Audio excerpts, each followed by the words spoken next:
हरे Krishna. ISKCON ISKCON के भक्त हमेशा प्रसन्न क्यों दिखते हैं? आखिर ऐसा इस्कॉन के भक्त क्या करते हैं? ना कोई चिंता, ना कोई परेशानी। इस्कॉन के भक्त इतने शांत किस प्रकार से होते हैं? देखिए, इस्कॉन के भक्तों की दिनचर्या, इस्कॉन के भक्तों का स्केड्यूल जानने के लिए हमारे पास कई प्रश्न आए हैं कि हम भी ये जानना चाहते हैं कि इस्कॉन के भक्तों का, भगवान श्री कृष्ण के भक्तों का ऐसा क्या राज है जिससे वह इतनी प्रसन्न, इतनी शांत, इतने बिंदास रहते हैं। उनके भक्तों की दिनचर्या बहुत सुंदर होती है। तो आज हम ये देखेंगे कि इस्कॉन के भक्त पूरे दिन में आखिर करते क्या हैं। देखिए, मंदिर में पूरी तरीके से समर्पित भक्त जो अपना पूरा जीवन कृष्ण की सेवा करने के लिए गेरुआ वस्त्र धारण कर चुके होते हैं। उनकी दिनचर्या आपको पता है, सुबह 3 साढ़े 3 बजे से शुरू हो जाती है। हाँ जी, सही सुना आपने। सुबह उठकर वह स्नान आदि से निवृत्त होकर वह भगवान श्री कृष्ण की 4 साढ़े 4 बजे वाली भगवान की मंगला आरती में शामिल होते हैं।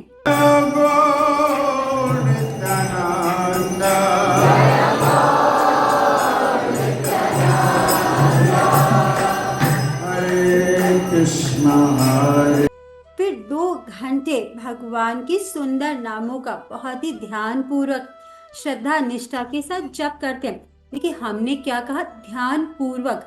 देखिए, तो जप करते समय बहुत जरूरी कि हम एक एक शब्द को बहुत ध्यान से सुने, एक मैकेनिकल प्रोसेस की तरह ना करें।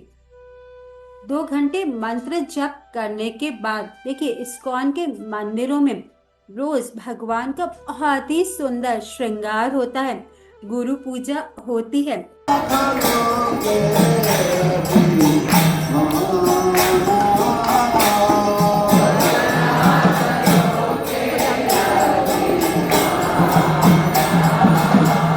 और श्रीमद् भागवतम का सत्र होता है।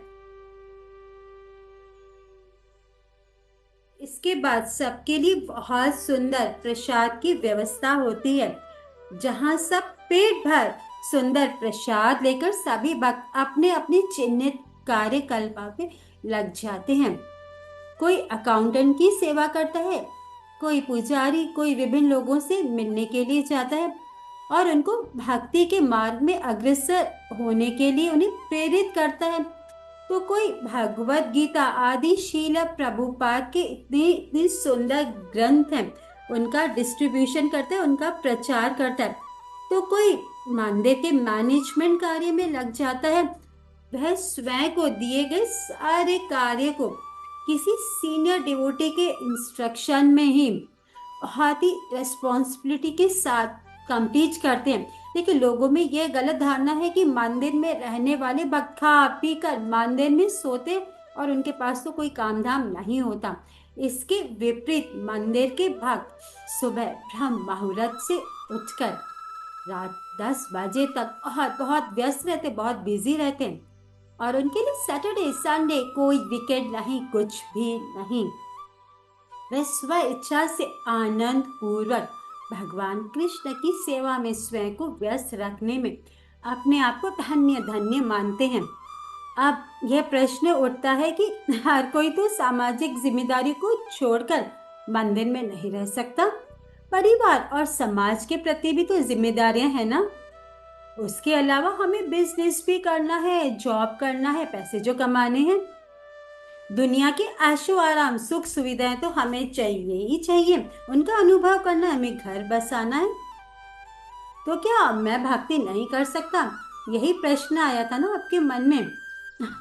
तो उन लोगों के लिए हम यहाँ ये बताना चाहेंगे कि इस्कॉन इस्कॉन में 95% लोग मंदिर में नहीं बल्कि साधारण लोगों की तरह समाज में अपने परिवार और सामाजिक कर्तव्यों का निर्वाह करते हुए भक्ति में जीवन बिताते हैं। उनके जीवन का लक्ष्य सादा जीवन, उच्च विचार के साथ भगवान की निष्काम भक्ति करना है।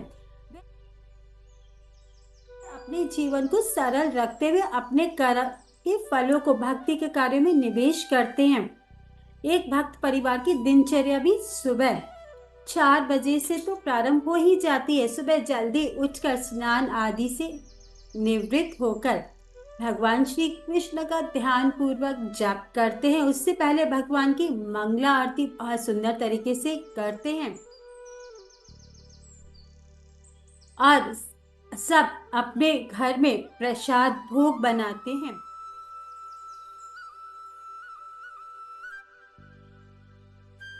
सब मिलकर विग्रहों की सेवा आदि करते हैं और फिर सभी अपने अपने कार्यों के लिए निकल जाते हैं। बच्चे स्कूल और प्रभु जी माताएं अपने अपनी जॉब और बिजनेस के लिए निकल जाते हैं। घर में जो भोजन बनता है वह इस भावना से बनाया जाता है कि भगवान सुबह से ग्रहण करेंगे और करते भी हैं और भगवान के विग्रह के समय समक्ष भोग के लिए उन्हें प्रस्तुत किया जाता है, जो भगवान हमें प्रसाद रूप देते हैं। और शाम को सब अपने अपने घरों में गीता भागवत का पाठ करते हैं और कुछ अपने मित्रों को भक्तों को बुलाकर भगवत चर्चा करते हैं, कीर्तन करते हैं। सभी एक साथ भगवत भक्ति में लगे रहने के लिए एक दूसरे का साथ देते हैं। इसीलिए सबका एक लक्ष्य जो है भगवत भक्ति, उसमें सब आनंद पूर्वक अपना सामाजिक जीवन जीते हुए बहुत अच्छे से भक्ति भी करते हैं। फिर लोग पूछते हैं कि समाज में तो विभिन्न प्रकार के लोग होते हैं, उनके साथ कैसे रहते हैं। देखिए, इसके लिए आचार्य बताते हैं कि भक्तों को तो देखिए समाज में वैसे ही रहना चाहिए जैसे कीचड़ युक्त पानी में कमल रहता है। कमल उस परिस्थिति में रहता हुआ भी उससे अछूता रहता है। उसी प्रकार एक भक्त को भी अपनी चारों ओर एक हरिनाम कवच निर्मित कर जिम्मेदारी के साथ सामाजिक कर्तव्यों का पालन करते हुए भक्ति में जीवन जीना चाहिए। हरे राम राम राम हरे हरे, हरे कृष्ण कृष्ण कृष्ण हरे हरे, हरे राम राम राम हरे हरे, हरे कृष्ण कृष्ण कृष्ण हरे हरे, हरे राम राम राम हरे हरे, हरे कृष्ण कृष्ण कृष्ण हरे हरे, हरे राम राम हरे हरे। सुनने में जितना आसान है व्यवहार में लाना उतना ही मुश्किल लगेगा। देखिए, हम यहाँ ये कह सकते हैं कि संसार में ऐसी कौन सी चीज है जो हमें ऐसे मुफ्त में आसानी से मिल जाती है। प्रयास करने से सब कुछ संभव है, नथिंग इज इम्पॉसिबल।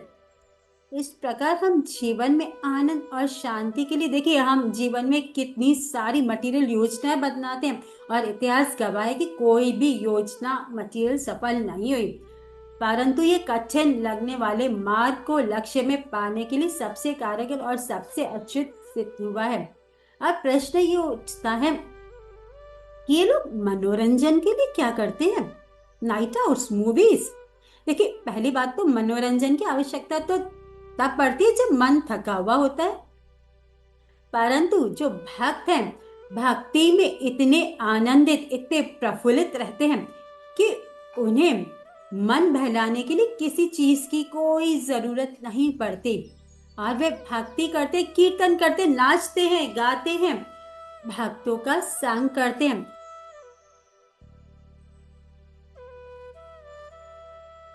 तो इसमें सिर्फ आनंद ही आनंद है।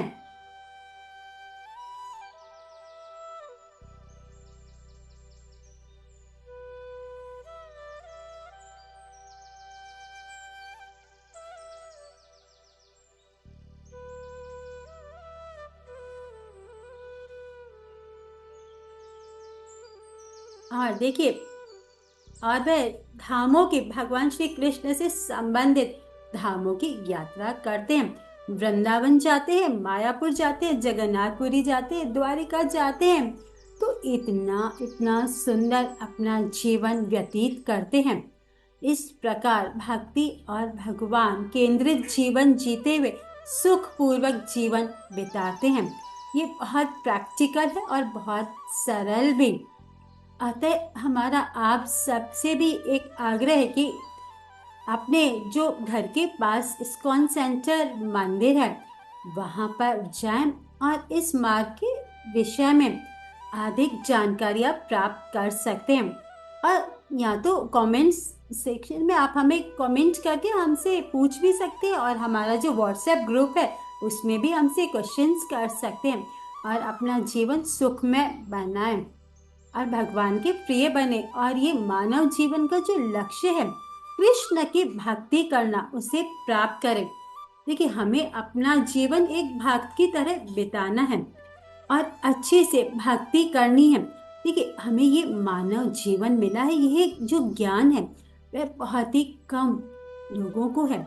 हम अपने चारों तरफ देखते हैं कि लोग कितने मटीरियलिस्टिक हैं।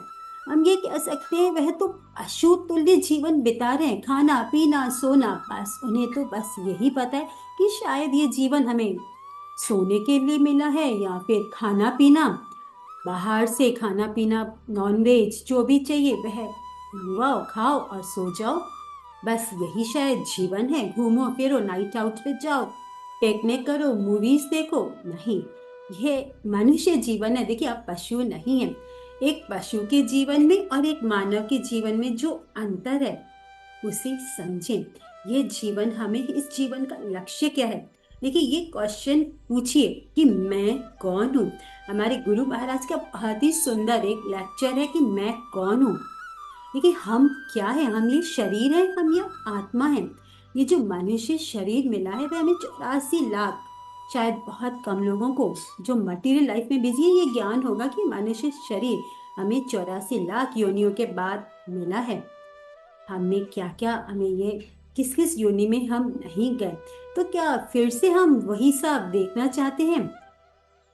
क्या वही फिर से हम पशु कीड़े मकोड़े जानवर सब बनना चाहते हैं, या भगवत प्रेम को प्राप्त करके भगवान के पास भगवान की सेवा के लिए नित्य सेवा में जाना चाहते हैं? क्योंकि हम तो कृष्ण के ही अंश हैं। मामेव अंश जीवलोके जीवभूते सनातन। कृष्ण हमें बताते हैं, हमें ये ज्ञान भगवत गीता से मिलता है कि हम तो भगवान श्री कृष्ण के नित्य दास हैं। तो हमें अपनी स्वाभाविक स्थिति कृष्ण के नित्य दास भगवान कृष्ण के धाम में जाकर भगवान श्री कृष्ण की सेवा करनी है, ना कि यहाँ खाना पीना सोना है। So choice is yours. Hare Krishna, Krishna के पास जाना है या यहाँ फिर कैसा जीवन प्राप्त करना है वह तो आप खुद समझदार हैं। हरे कृष्ण।